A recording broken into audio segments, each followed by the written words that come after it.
Sam Williams is not happy with the Dallas Cowboys and he is using social media to let it be known. Tonight, we'll break down if that is something to be worried about or not, and we'll talk about some more stuff. Here we go. Let's go.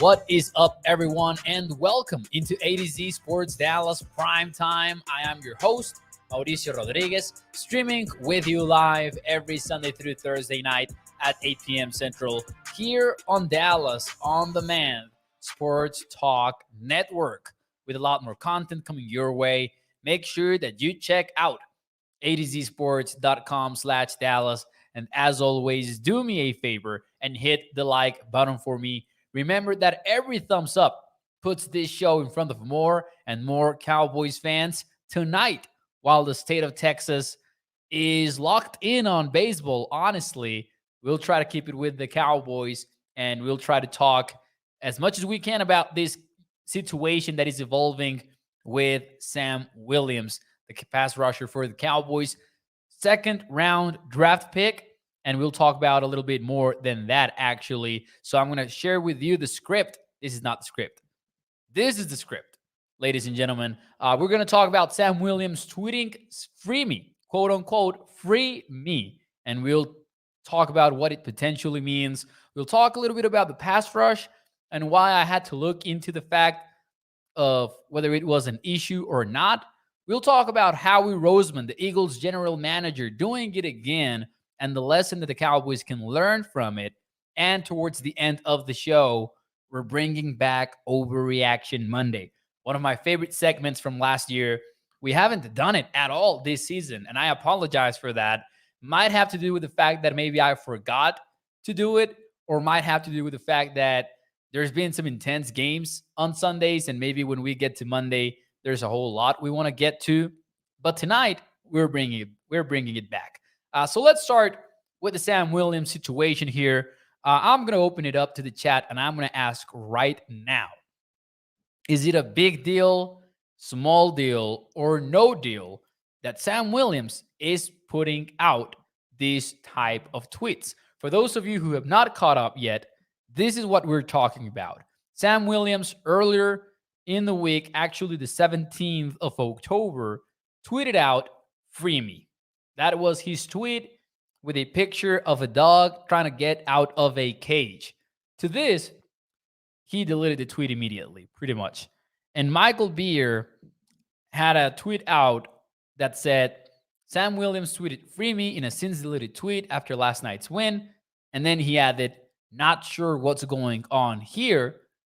And Sam Williams suddenly regretted deleting the tweet, probably, and quote tweeted that tweet and put out, it's so simple to understand, though. Obviously, this has to do with his playing time with the Dallas Cowboys. I think it's clear as day. And I think that to further confirm that, his likes were likes of the replies that were around the lines of, your time is going to come, keep working, that sort of stuff. So Sam Williams was definitely 100% talking about his playing time that is pretty low, or surprisingly low, at least 6 games into the season. So let me know in the chat, do you think it's a big deal, small deal, or no deal? Toxic Tom bringing the hammer down. He says, it is the final deal. So over this clown, says Toxic. Jesus, what's up? Thank you for joining the show.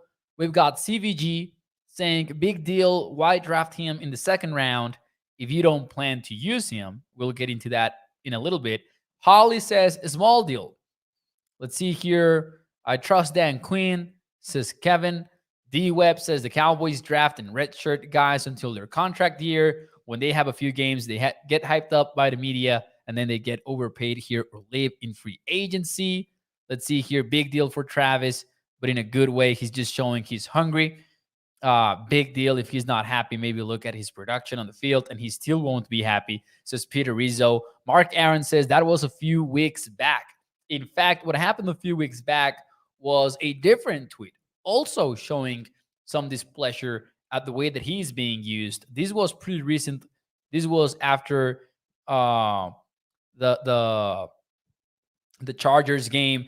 There was another instance during the season. I think this was after Leighton Vander Esch's injury when there was a tweet out there. I don't remember by who. I'm sorry. I apologize. But there was a tweet out there along the lines of, now that Micah is going to play more linebacker, we're going to see more Sam Williams on the defensive line. And to that, Sam Williams replied, "We wish," like kind of saying, you're not going to see me on the defensive line because Micah is probably not going to play linebacker. Or you could also interpret it as, they're not going to trust me to play defensive end, whatever. Clearly not pleased, though. Clearly not pleased with the way that he's being used. And that probably stems from the fact that he has a 29% snap count after 6 weeks, or I'm going to say 7 weeks, even though the Cowboys have played 6 of them. We're going to say after 7 weeks of the season, Sam Williams is at a 29% snap count, which is lower than Dante Fowler, who is at 37%, and only slightly higher, Dorrance Armstrong, who is at 30%, and only slightly higher than Dante Fowler. So you can see that the Cowboys are not leaning into Sam Williams nearly as much as we thought they would. I don't know. Hey, I'm going to say it again because I got it mixed up. I'm sorry about that. Sam Williams at 29%. I'm going to say it again.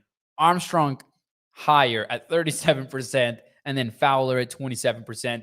Just wanted to say it again because I know that I messed it up, and I didn't want to leave any doubts on you guys' minds. So there you go.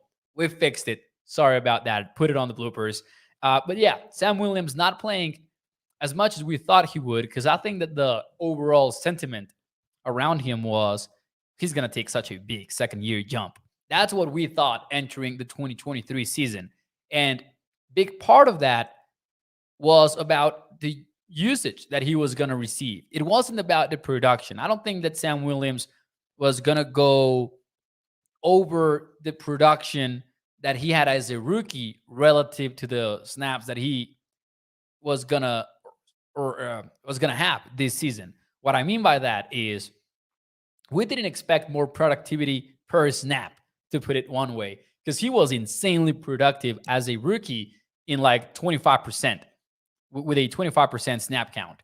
So what we thought was that's going to go up and the production is going to be there to back it up. Maybe it's not going to catch up with that rate of playing time because he had like a 25% snap count and had like 4 sacks, 10 tackles for loss. Maybe it wasn't going to be proportionate, the growth of his productivity with the growth of his playing time. But the fact is the playing time growth has not been there for Sam Williams. And now we're kind of questioning why exactly. To be fair, the numbers are not exactly great for Sam Williams as of right now. He's number 9 on the team in pass rush win rate. To give you better perspective on that, Macias Smith has a better pass rush win rate than Sam Williams does. And you're probably thinking, well, they do play different positions. And to that, I say exactly. You would want him to have a better pass rush win rate than the nose tackle. Number 7 in pressures, even though like Chauncey Golston has more pressures than him, to put it into perspective as well. So Williams is not having the otherworldly production in the limited playing time that he's received. And you kind of get to think, is it going to change or not? Is Sam Williams going to have more snaps or not? And I would lean towards saying no. Here's several reasons why. Number 1, and perhaps the most important one, with all the issues of the field, with the arrests and with the penalties that he's been receiving, and with him being one of the main characters of the pregame scuffle against the Chargers, he could be forcing the Cowboys to play him with that otherworldly production, which I don't think is there right now. That's not to say that he is taking a step back as a player or anything like that. This is me just saying maybe the Cowboys would be willing to look past that if he was producing at the rate that he was producing at as a rookie, but he's not. And then number two, it's just that it's the off the field issues. It's probably the fact that the Cowboys know that they're deep and they're going to get some good play from Armstrong and Fowler. So they are okay with taking it easy with Sam Williams. And it's probably the penalties a little bit as well. Because I know that he's not leading the team in penalties or anything like that, but it's been frustrating penalties when he is called for them. So it's one of those things that if I had to bet, I wouldn't bet on the Sam Williams situation changing anytime soon, barring any injuries, of course. And hopefully, Sam Williams is able to fix whatever is going on beyond the field for the Cowboys to start considering him a little bit more. Or, worst case scenario, hopefully he starts producing at such a high rate that the Cowboys are willing to look past the mistakes as long as they are getting the production on the field. Let's see what you guys have to say, though, about this whole thing. I know that it's a controversial topic to dive into, but you might correct me here. I don't remember over the last few years, like say the last 3 years, a player voicing his frustration so loudly in social media. And I'm not saying that it is super loud or that he is just taking over Twitter with 10 tweets on the situation or anything like that. I just don't remember a Cowboy saying something like that on social media, like, oh, they're not playing me enough. I don't remember that. I might be missing somebody here, but let me know in the chat, especially over the last 3 years. Because Micah is pretty vocal on social media, but it's never, they don't play me enough or they don't let me do this or that, which is obvious because that's not Micah's situation at all. But I'm trying to think of who it could be. City had that moment post game versus the San Francisco 49ers where he was displeased and he was essentially letting it be known that he wanted the ball more and was not getting it. But that was different. He wasn't out there tweeting about it. He was out there talking to reporters about it. So if somebody can think of an example that I might be missing here, I just do not remember somebody on the Cowboys taking it to Twitter like that. Toxic says Amari Cooper, and that could be a good answer. I don't remember like tweets. I might be completely spaced out and forgetting about it, but I don't remember it being a social media type of affair. I might be wrong. I totally might be. But if you can refresh my memory in that sense, go for it. Gregory says, Mo, why can't Sam Williams play outside linebacker when they can't find room for him on the edge? That's a good question. I will say they just don't look at him as a linebacker. Or I think you mean off-ball linebacker, or because I think that's what you mean, Gregory. Because otherwise, it would be like the edge. It would be the same thing, right? So let's assume that you're talking about off-ball linebacker here, just to be on the same page. I don't think that's what he is. Simply, he might have done a little bit of that at Ole Miss, but what he projected as an NFL prospect was always a defensive end, right? And people debated whether Ole Miss used him properly or not. But I think that had to do more with, should he be playing inside the tackle or should he be playing in a more wide or a wider alignment? I don't think a lot of people really saw him as a off-ball linebacker. I know there were some rumors about him being a Micah 2.0 for Dallas, that they would move around. I just don't know how serious that whole thing was. I just think that he hasn't prepared to play off-ball linebacker. Toxic Tom says growing up would be a good start, talking about Sam Williams there. Mark Aaron says Fowler has been better. Armstrong hasn't done this year, though. Done anything this year. I have some thoughts about that. We'll get to it in a few moments here on the show.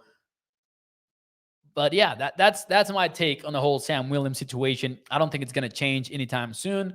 And I'm not a fan of it because I don't think that the Cowboys are going to appreciate him taking things to Twitter.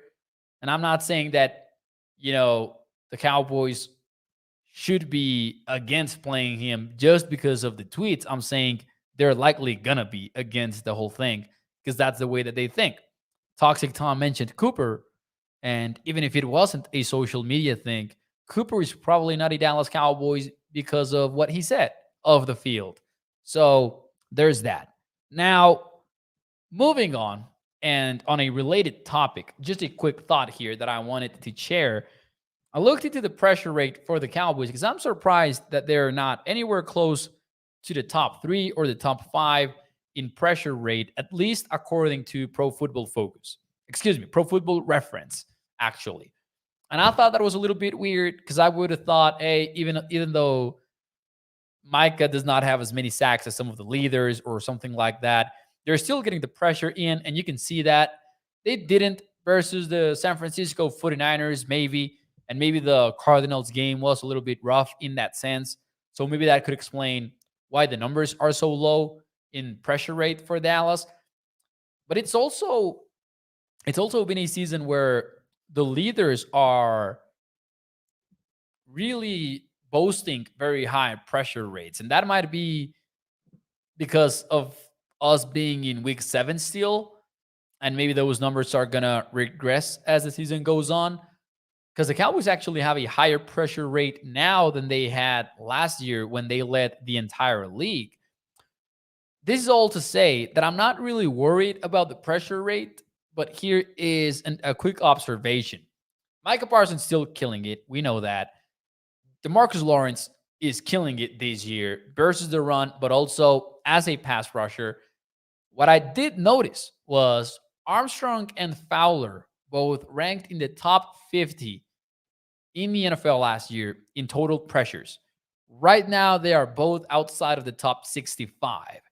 And not saying that's a concern, but just saying the Cowboys are still maybe in the need to have somebody step up as a pass rusher other than Lawrence and Micah. Armstrong, I believe, has been very good versus the run.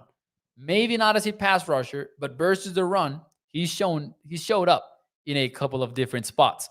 But something to keep an eye on, pressure rate not leading the league, not among the league leaders at this point, but it can change at any moment. And a perfect example of that is the Cowboys pressuring Justin Herbert at the highest rate he's faced all season long. That's what happened in week 6 when they faced each other on Monday Night Football. So I'm not panicking at all about the pressure, but I'm a little bit intrigued about what that looks like moving forward and whether or not somebody like Fowler or Armstrong or even Sam Williams in a turn of events steps up to the plate as the season goes on. Because you're not going to have one of the best pass rushes just because of Lawrence and Micah. Let's see here. Guru says, I would like to hear about the turf toe update on Sam Williams.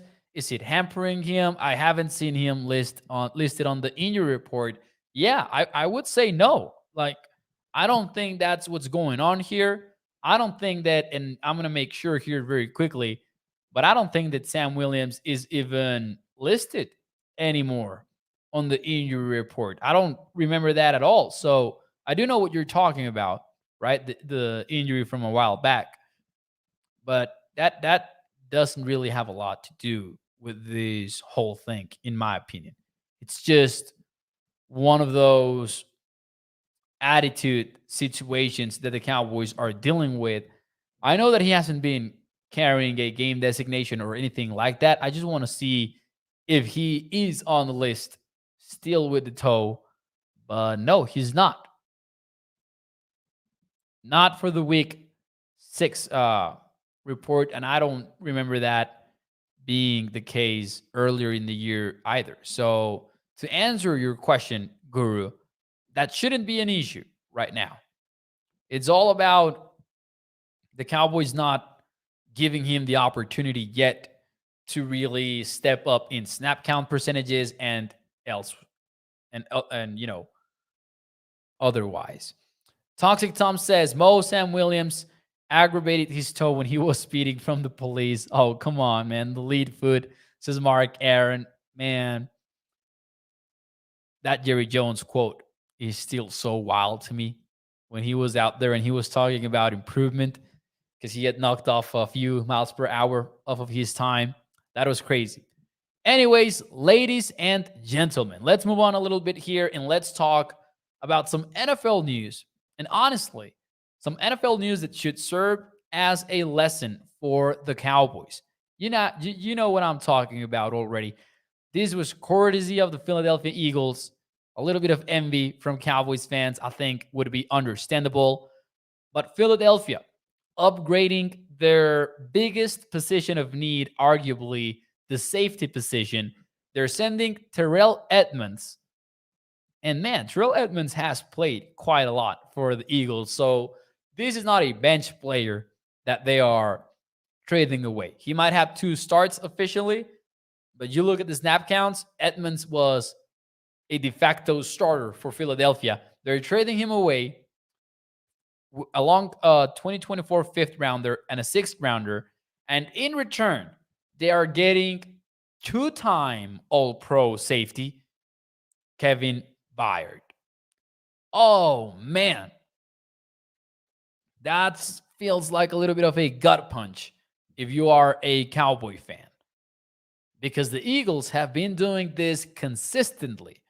And you look at the details of the trade, and it gets even better for Philly because it turns out that out of the $11 million that we're going to be paid to the All Pro defender, $7 million of them were already paid by the Titans or have to be paid by the Titans because they were converted into a signing bonus.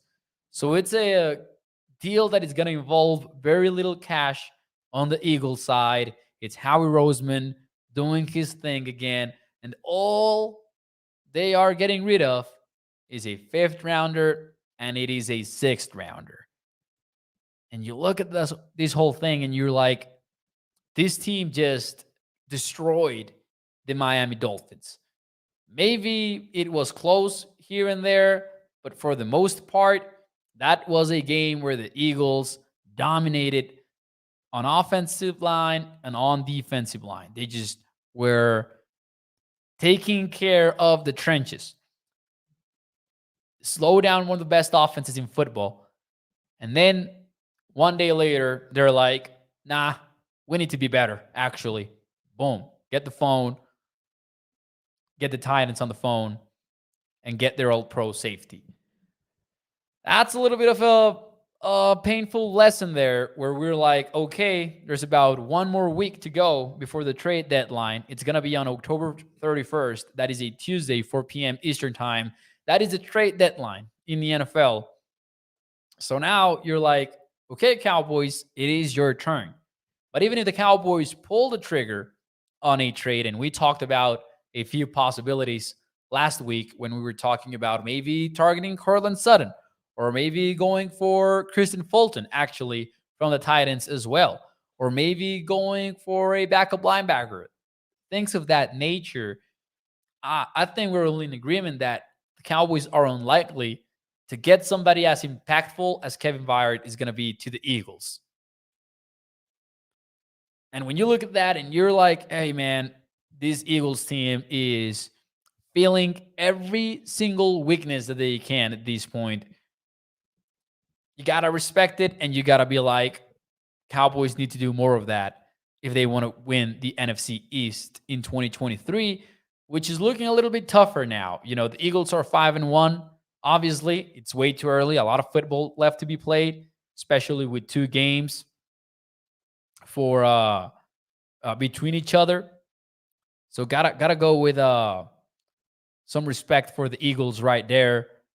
Gregory says, Mo, who do you think is a better GM, Joe Schoen of the Giants or Jerry Jones? I'm going to go with Stephen on that one. Yeah, I'm going to go with Stephen on that one, probably. Shout out to Katharina. Shout out to Katharina sticking up for the show on the Facebook chat and going after the number 1 fan of A to Z Sports Dallas Primetime, Russell Vanderpool. Here we go. D-Web says, does anyone know why Desmond King got cut? I have not looked into that situation at all. I know that Desmond King has been a little bit of a ups and down story. I do know he was released, but didn't. Nah, he remains a free agent. I don't know why they released him. I might ask around and try to come up with an answer for tomorrow's show. D Web, that's a good question for sure. Jerry and McClay says Mark Aaron. Troy says, imagine a Cowboy team with no linebacker issues, Micah and Evans, Bell to safety. You know how I feel about playing Micah at linebacker. I don't want to see that at all. I have no interest in seeing Micah Parsons as an off-ball linebacker other than maybe a handful of games. That's all I want at most.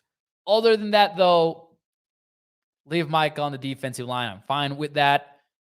Marquise Bell, I'm happy with him at linebacker. Like, more than that, I'm not that intrigued to watch him at safety, so I'm good with him staying at linebacker. I do want to see more of Rashaan Evans, though.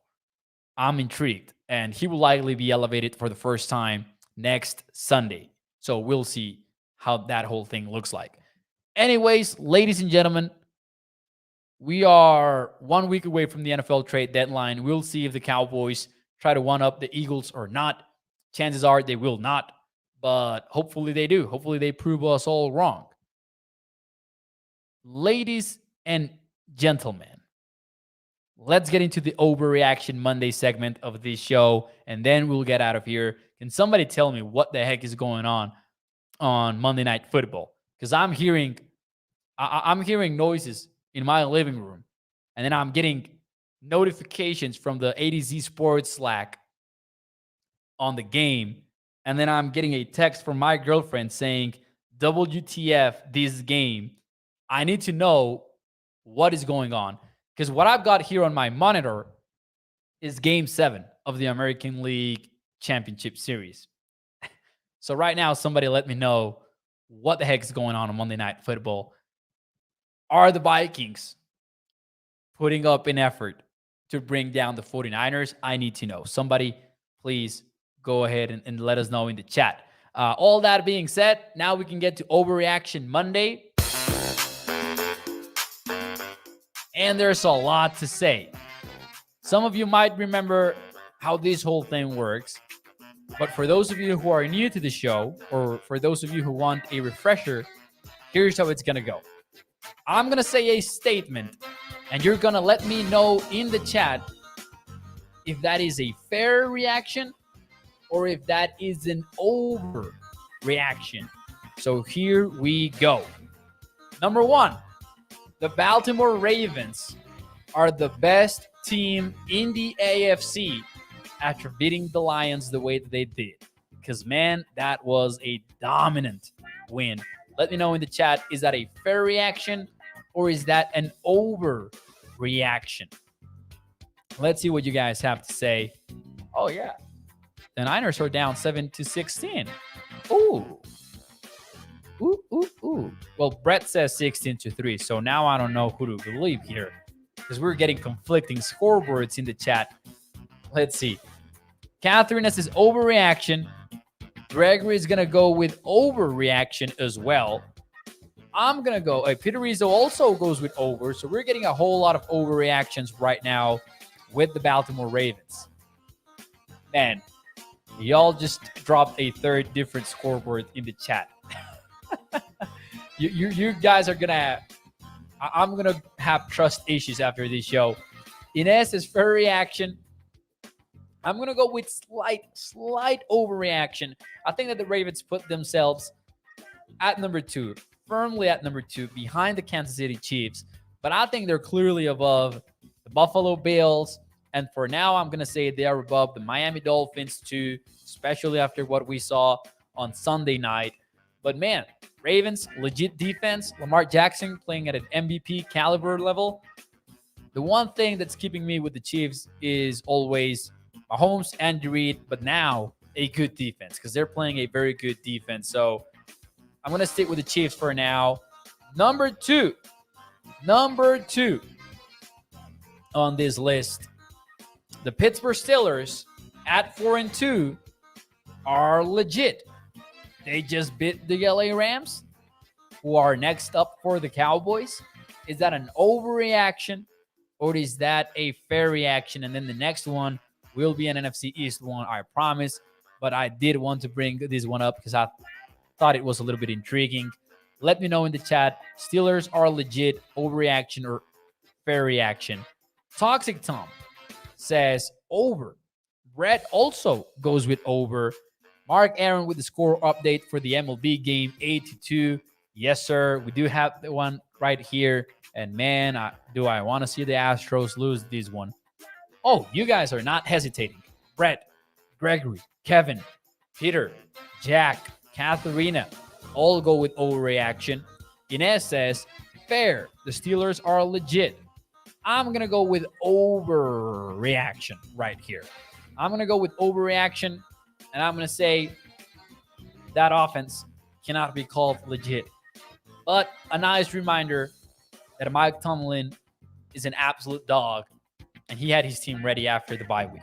I do really appreciate who Mike Tomlin is. Shout out and respect to him. Final one of tonight, and we don't have a Cowboys one since they didn't play, but we're going to have Cowboys-related stuff here as well.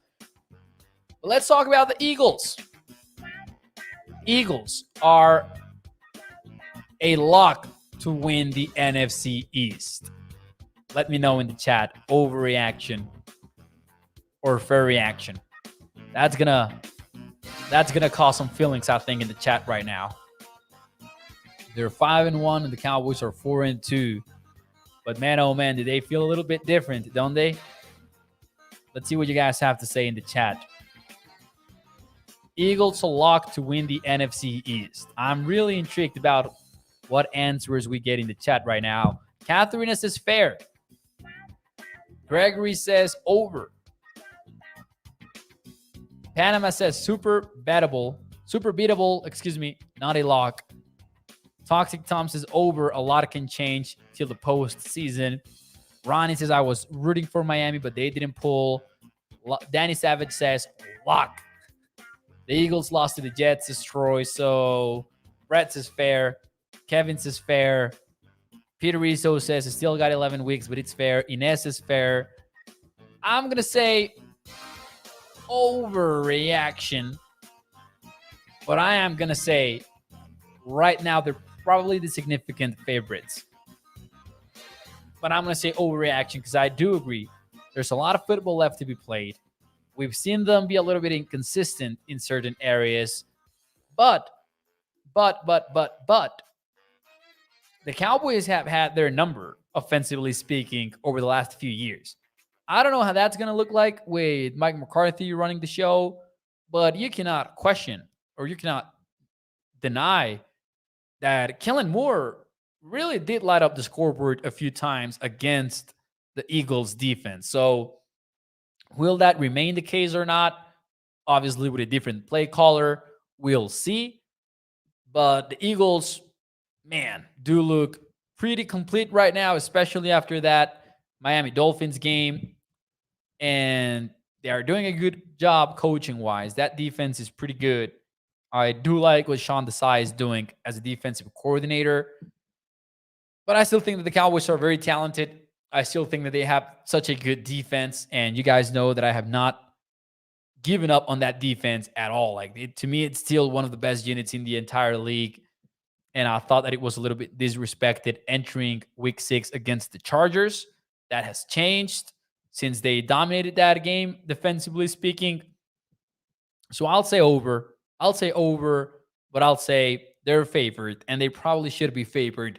One thing that really works against the Cowboys, especially in a scenario where they split the series, to put it one way, is that the two losses that the Jets have had, the one loss that the Jets has had was an AFC loss. And the Cowboys have 2 NFC losses. So that's a little bit of a concern. But I'm going to say overreaction as well. And I think that the rest of the chat pretty much agreed with the whole thing. There were a few fairs, though. So there you go. Controversial topic. Ladies and gentlemen, that will be it for me tonight on A to Z Sports Dallas Primetime. Do me a favor and hit the like button, share the show, and I'll see you tomorrow night here in A to Z Sports Dallas Primetime. We'll have a good Tuesday show. We'll talk about the Gallup Tolbert situation, or at least that's the plan for right now. It might change. We might get some roster moves by the Cowboys because they have 4 spots open on the practice squad. So maybe we'll talk more about that. Ladies and gentlemen, I'll see you tomorrow night. Bye-bye.